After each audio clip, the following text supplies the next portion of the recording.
Suite à ma dernière vidéo sur le minimalisme, j'ai reçu ce commentaire. Personne ne parle jamais du maximalisme, ça me tue.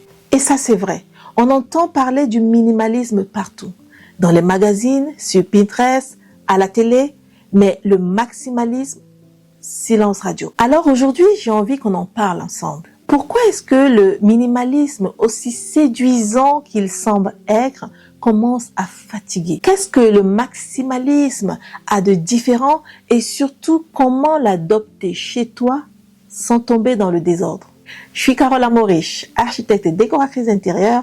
Si tu arrives sur ma chaîne pour la première fois, ici c'est le journal d'une femme noire. On parle de tout ce qui crée à la culture noire dans le sens de la déco, mais aussi avec quelques petits sujets piquants comme le racisme. Donc n'hésite pas à t'abonner, à commenter, à partager. C'est parti. En réalité, le maximalisme, c'était la promesse d'un intérieur calme, apaisant, parfaitement ordonné, des couleurs neutres, des espaces vides et des lignes pures. Bref, une maison qui respire. Et ça, il est certain, sur les photos, c'est magnifique. Mais franchement, dans la vraie vie, ça ne se passe pas toujours comme ça. D'abord, il y a cette pression constante. Dans une pièce minimaliste, le moindre objet, le moindre petit objet qui traîne, on le voit tout de suite. Une télécommande qu'on a mal rangée, un mug posé sur la table, et c'est tout l'équilibre visuel qui est cassé. Résultat, dans un intérieur minimaliste, on passe son temps à ranger.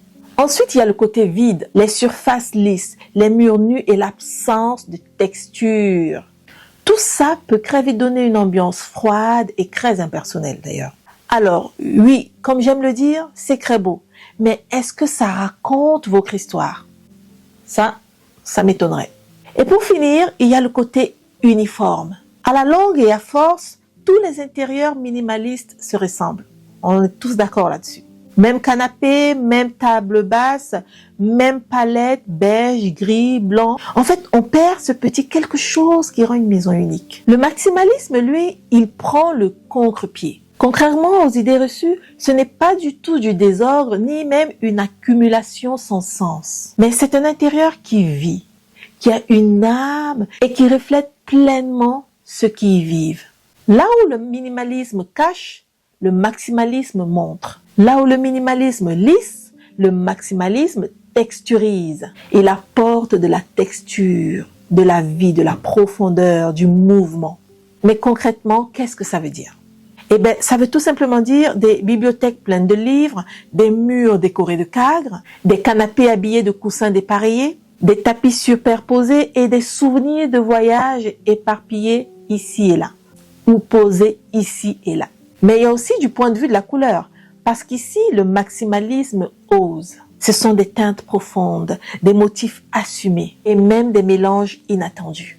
Ici, on sort du beige rassurant pour retrouver de l'énergie, de l'émotion et de la chaleur. Au fond, le maximalisme, c'est une maison qui raconte une histoire, comme je les aime, des maisons qui racontent une histoire. Et en fait, c'est ça qui le rend si séduisant aujourd'hui. Alors, pourquoi est-ce que de plus en plus de gens s'y intéressent maintenant? Précisément maintenant. D'abord, comme je l'ai dit un peu plus haut, parce qu'on en a marre du clownage. Pendant des années, on a tous eu les mêmes meubles, les mêmes intérieurs, les mêmes photos et déco Pinterest. Tout le monde a un jour ou l'autre acheté des meubles chez Ikea, par exemple.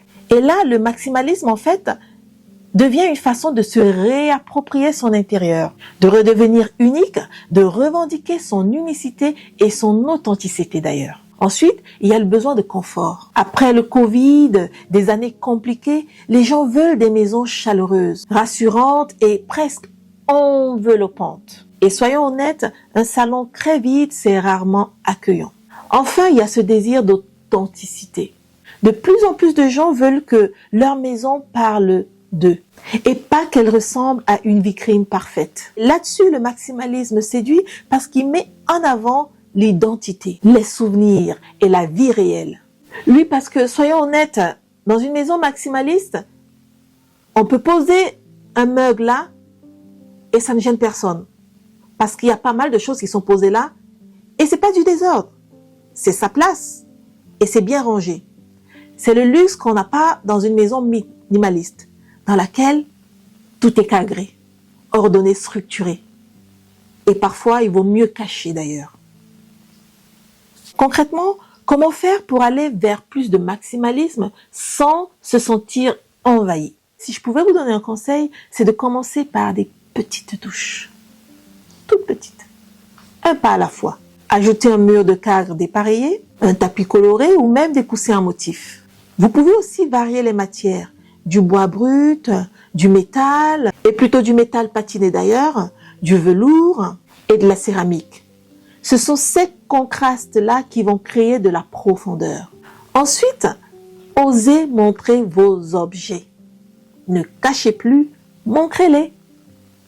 Assumez. Alors, je vais nuancer un tout petit peu. Pas tous, mais spécialement ceux qui comptent réellement pour vous. Pour éviter que ça fasse fouillis, voilà. Ça peut être un souvenir de voyage, un héritage familial ou un objet artisanal. Ce sont ces pièces-là qui vont donner du sens et de l'âme à votre intérieur. Et pour finir, jouez avec la couleur. Apprenez à jouer avec la couleur. Prenez le risque de jouer avec les couleurs. Je rigole quand je parle de ça parce que moi, je l'assume totalement, j'ai peur de la couleur. Et il y a plein de monde comme moi qui... Nous avons peur de la couleur. C'est pour ça que le minimalisme nous va si bien. Mais je vous rassure, je ne suis pas minimaliste, Alexis et moi, non. Je dirais que je suis plutôt entre deux parce que je ne supporte pas non plus de voir des choses, trop de choses exposées. Donc, j'ai peur de la couleur. Ça, vraiment, c'est mon cas. Mais si vous voulez tendre un peu plus vers le maximalisme, qui est notre sujet du jour, prenez le risque de jouer avec la couleur. Pas besoin de repeindre toute la maison, mais un mur accent, par exemple. Un papier peint, une pièce forte. Et ça suffit pour transformer l'ambiance. Alors oui, marre du minimalisme, c'est certain, vous n'êtes pas les seuls. Le maximalisme revient parce qu'il nous libère tous de cette pression de la perfection. Et aussi parce qu'il remet l'essentiel au centre, notre personnalité, nos histoires, nos émotions. Et maintenant, j'aimerais savoir, après avoir regardé cette vidéo, vous êtes toujours team minimalisme? Ou est-ce que vous avez vous aussi envie d'un peu de maximalisme chez vous? Dites-le moi en commentaire, je serai curieuse de lire vos commentaires et surtout d'y répondre avec plaisir. C'est terminé pour aujourd'hui. N'hésitez pas à répondre à ces questions dans les commentaires, à me laisser des commentaires, ça je l'ai déjà dit, à mettre un pouce, voilà, c'est là que je voulais en venir, à partager, ça aidera ma chaîne à se développer et restons connectés pour la suite des événements, car de belles choses arrivent certainement. Allez, je vous dis à très vite pour une autre vidéo. Ciao, ciao!